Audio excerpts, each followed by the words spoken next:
Spin off আসবে না, গোলাম মামুন 2 আসবে। রাহি যেহেতু বেঁচে আছে, আসতেই পারে, রাহি বেঁচে আসবে, হুকুমত আসতে পারে, অনেক কিছু আসতে পারে। এটাতে চমকটা হচ্ছে যে মানে অপূর্ব, এবং আমরা যে ধরনের কন্টেন্ট বানাই এটা বিশ্বাসযোগ্য হয় না। অনেকেরই মনে হয়েছে একটা জেনারেল কম এটা বাংলাদেশের কন্টেন্ট। আমরা যেই ধরনের অ্যাকশন বা যে স্ট্যান্ডার্ডের থ্রিলার বা টান টান রেখেছি গল্পটা, সেটাই একটু চমকে গেছে মানুষজন। আর এইটা বিশ্বাস করতে পারছে না এটা বাংলাদেশের কাজ। এই নতুনত্বের কারণেই মানুষজন একটু বেশি আগ্রহ বোধ করছে এই গোলাম মামুন দেখার জন্য। সব মিলেমিশেই কাজ করতে হবে। এখন বাংলাদেশের আমাদের মেয়েরা তো, জয়া হাসান তো ব্যাপক চাহিদা নিয়ে কলকাতায় কাজ করেছে। সো ওখান থেকেও আসছে, যদি চাহিদা থাকে এখানেও কাজ করবে। সো মিলেমিশেই কাজ করতে হবে, চাহিদার উপর ডিপেন্ড করছে। যদি দর্শক পছন্দ করে, দর্শক গ্রহণ করে, এখানে দরজা বন্ধ করার আমি কোনো কারণ দেখি না, বা আমি এটা উপলক্ষ মনে করি না যে আমাদেরকে খুব রক্ষণশীল হয়ে যেতে হবে বা সংরক্ষণবাদী হয়ে যেতে হবে, নিজেদেরকে প্রোটেক্ট করার জন্য বন্ধ রাখতে হবে। এটা কিন্তু সুফল আমরা পাইনি কখনো। আমাদের এখানে অনেক দিন অনেক ছবি আসা বন্ধ ছিল, এটারও কোনো সুফল আমরা কিন্তু পাইনি। সো এভাবে সংরক্ষণ রেখে একটু উন্মুক্তই থাকা উচিত। পারস্পরিক শিল্পীদের বিনিময় হবে। আমিও ইন্ডিয়ান প্ল্যাটফর্মে কাজ করছি, অপূর্বও কাজ করবে ইন্ডিয়ান ছবিতে, অনেকে ফারিন কাজ করেছে, সবাই অনেকেই কাজ করবে। তো সবাই মিলেমিশে কাজ করবে, চাহিদা থাকলেই কাজ করবে।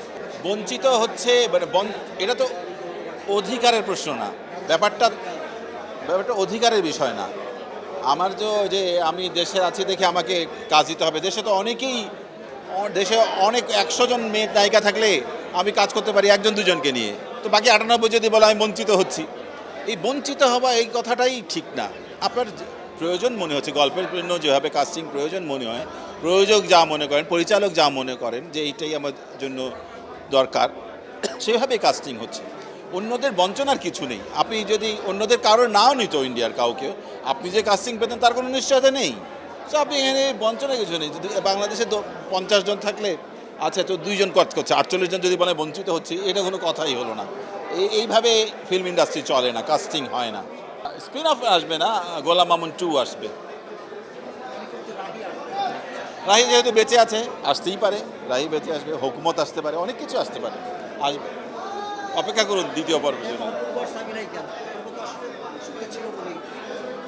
সাবিলাকে আমি নতুনভাবে প্রেজেন্ট করতে চেয়েছি।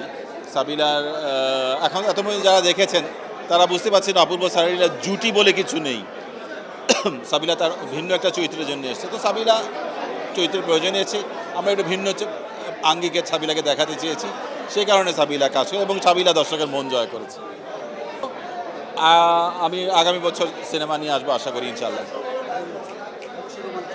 হ্যাঁ, না রোম্যান্টিক না, এটা বলা যাবে না, অবশ্যই রোম্যান্টিক এখনই বলবো না কিছু। ধন্যবাদ।